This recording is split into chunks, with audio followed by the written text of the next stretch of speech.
Bonjour à toutes et à tous. Comme je vous l'avais expliqué lors d'une vidéo précédente, j'utilise désormais les concepts et les bases de la médecine nutritionnelle et fonctionnelle afin d'optimiser ou de préserver votre santé.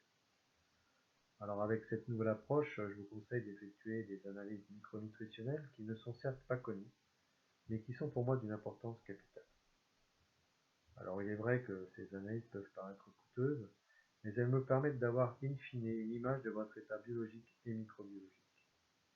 Alors, il est bien évident que le questionnaire et la consultation restent primordiales, car une bonne investigation clinique fonctionnelle permet de sélectionner les marqueurs biologiques à tester. De ce fait, ces analyses pourront être ciblées et vont avoir un impact positif sur la prise de compléments alimentaires et des dépenses qu'ils entraînent. Il faut donc comprendre qu'à terme, vous dépenserez moins en consultant un praticien formé et qui va pouvoir vous recommander un bilan adéquat. Et suite aux résultats de ces analyses, je vais pouvoir vous conseiller les compléments alimentaires les plus pertinents afin de combler vos carences micronutritionnelles. Prenons par exemple le bilan ou le statut en acides gras. Il est clair que l'on pourrait se poser la question de savoir si cette analyse est pertinente ou non, car nous savons aujourd'hui que tout le monde ou presque est carencé en oméga 3.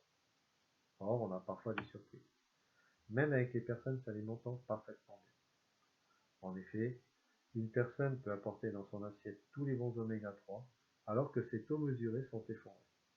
Il faut donc trouver la cause et pourquoi elle ne les absorbe pas.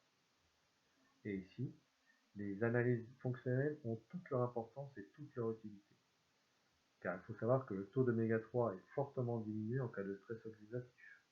Et dans ce cas, il n'est pas judicieux de complémenter la personne en oméga 3, car ces acides gras s'oxydent tout de suite et cette complémentation serait plus néfaste que bénéfique. Un autre exemple, celui des IgG alimentaires, analyse très controversée par les allergologues et qui permettent de détecter les hypersensibilités à un ou plusieurs aliments. Alors beaucoup d'études scientifiques montrent leur intérêt et un praticien formé sait que ce type d'analyse permet de repérer les hypersensibilités à un aliment et va pouvoir améliorer notablement l'état de la personne. Un dernier exemple sur le fonctionnement des mitochondries. Alors, il y a très peu de signes cliniques et ces signes ressemblent souvent à ceux d'une hypothyroïdie. Il faut savoir que les mitochondries sont les usines énergétiques et qui permettent de produire de l'ATP, donc de l'énergie pour pouvoir fonctionner tout au long de la journée.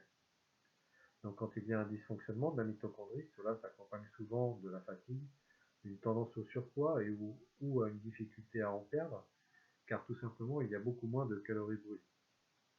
Donc grâce à ces analyses biologiques, nutritionnelles et fonctionnelles, je vais pouvoir évaluer votre statut en vitamines, en minéraux, en acides gras, révéler l'existence ou non d'un stress oxydant, révéler votre état de votre microbiote, révéler la qualité de la perméabilité intestinale et permettre également le dosage des neurotransmetteurs, etc., etc., etc. Elle vous aide à comprendre et à décrypter les causes des troubles ressentis, mais également à corréler les signes cliniques et donc, in fine, à proposer des stratégies nutritionnelles et micronutritionnelles adaptées à chacun. Et enfin, elles permettent de choisir les compléments alimentaires les plus adaptés à la situation, de déterminer la dose et la durée de supplémentation. Et pour conclure, même si elle représente un coût au départ, grâce à elle, vous aurez rapidement des impacts positifs sur votre santé et vous économiserez sur l'achat de compléments alimentaires, car ces analyses permettent de cibler très précisément les carences micronutritionnelles de chacun. Je vous remercie pour votre écoute et à très bientôt.